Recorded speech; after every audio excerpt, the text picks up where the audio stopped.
Ratangarh times देख रहे हैं आप। आपके साथ मैं हूं अलीशा सिन्हा। इसी के साथ बढ़ते हैं खबरों की ओर। पुलवामा अटैक के दौरान देश की सरकार ने वो कार्रवाई की जो उसे करनी चाहिए थी और मौजूदा गृह मंत्री ने सही फैसला किया था, लेकिन विपक्ष के राहुल गांधी ने विरोध किया था। अभिनंदन जब पाकिस्तान पहुंचा तब बाजवा के कारण पाकिस्तानियों के हाथ पैर कांप रहे थे। कांग्रेस का पाकिस्तान और चीन प्रेम ज्यादा दिन नहीं चलेगा।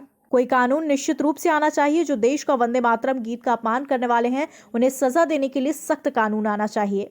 देशभक्त को किसी समिति में रहने की जरूरत नहीं है। कांग्रेस के लिए मैं लानत देती हूं प्रज्ञा ठाकुर। दिग्विजय सिंह मालेगांव बम ब्लास्ट के षड्यंत्रकारी थे। अगर दिग्विजय का उससे लेना देना नहीं होता तो मुझे टॉर्चर नहीं किया जाता। राष्ट्रीय चिन्ह का, राष्ट्रीय गीत का अपमान करने वालों को सजा मिलनी चाहिए। बीजेपी ने बलिदान दिया है। बीजेपी में पीएम मोदी, अमित शाह देशभक्त हैं और इन्होंने 370 की धारा हटाई। बलात्कार की घटनाएं एक मानसिकता का हिस्सा है। हाथरस में लड़की को किसने मारा वो जांच का विषय है। बलात्कार जो होते हैं उसका किसी तरह से समर्थन नहीं होना चाहिए और आरोपी को मृत्युदंड मिलना चाहिए। झांसी की रानी के साथ जो हुआ वो इतिहास है। सिंधिया ने दूसरी पार्टी में रहकर 370 और राम मंदिर का समर्थन किया था। फ्रांस या विश्व में आतंकी गतिविधि फैलाने वाले बेधर्मी है। आतंक फैलाने वाले सिर्फ एक ही वर्ग के क्यों है? भोपाल में भी ऐसे गद्दारों की कमी नहीं है। पुलवामा का जो अटैक था, देशभक्त हमारे माननीय मोदी जी ने, उस समय राजनाथ जी गृह मंत्री थे, उन्होंने बिल्कुल कठोरता से कहा था कि हम इसके विरुद्ध कार्रवाई करेंगे। किंतु विपक्ष जो है, राहुल गांधी, कांग्रेस, उनको तो पाकिस्तान से बड़ा प्यार है और उनके पाकिस्तान के प्यार के कारण ही वो अपने देश के साथ विरोध कर सकते हैं। भारत के साथ इन्होंने विरोध किया, भारत के साथ उन्होंने घात किया और पाकिस्तान का समर्थन किया, जिससे पाकिस्तान का सदैव से मनोबल बढ़ता चला आ रहा है। किंतु वो ये भूल गए कि अब मोदी जी का शासन है और ये भूल गए कि देशभक्तों का शासन है। जब अभिनंदन हमारा वीर योद्धा वहां पहुंचा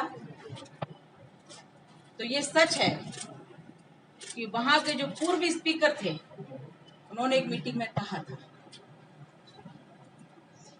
कि जो बाजवा के हाथ पैर कांप रहे थे, पसीने पसीने हो रहा था और वहां के जो पूर्व स्पीकर उन्होंने कहा था कि ये अभिनंदन को छोड़ दो, नहीं तो हमारा देश नहीं बचेगा और भारत इस पर आक्रमण करने वाला है। ये सब घबराए हुए थे, लेकिन उन्होंने उनकी सेना ने तत्काल एक मीडिया ब्रीफ किया और उन्होंने कहा कि हम ईंट से ईंट बजा देंगे और हम पीछे नहीं हटेंगे। ये सब आपको अच्छे से जानकारी है। परंतु ये तो सत्य है कि हम सभी देशभक्त भारतवासी सभी कह रहे थे ये पाकिस्तान का कर्म है, कुकर्म है, परंतु उनका मनोबल बढ़ाने वाले लोगों को मैं लानत देती हूँ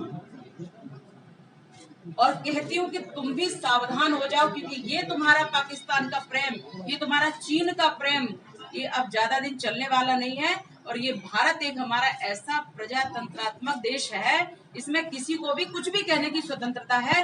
लेकिन मैं प्रार्थना करती हूँ ईश्वर से और प्रार्थना करती हूँ अपनी संसद से कि कोई ना कोई ऐसा कानून निश्चित रूप से आना चाहिए जिससे कि ऐसे जो पाकिस्तान प्रेमी हैं या देशघाती बात करने वाले लोग हैं, इस तरह का कानून बने कि इन पर और तिरंगा का अपमान करने वाले हैं, हमारे जितने भी राष्ट्रीय मानदंड हैं उनका अपमान करने वाले लोग, वंदे मातरम का अपमान करने वाले, राष्ट्रगान का, राष्ट्रगीत का और राष्ट्रध्वज का अपमान करने वाले लोग, हमारे सनातन धर्म का अपमान करने वाले लोग, ऐसे लोगों को सजा मिलनी चाहिए।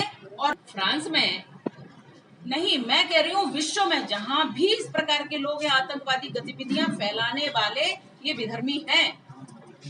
और भारत में भी, भोपाल में भी इन विधर्मियों की कमी नहीं है और उन लोगों का समर्थन। भाई जो राष्ट्र है, अगर वहाँ आतंकवादी गतिविधि होगी तो वहाँ का देश कानून बनाएगा अपने देश की रक्षा के लिए। मेरे पास प्रतिदिन के कम से 10 से 15 केस आते हैं।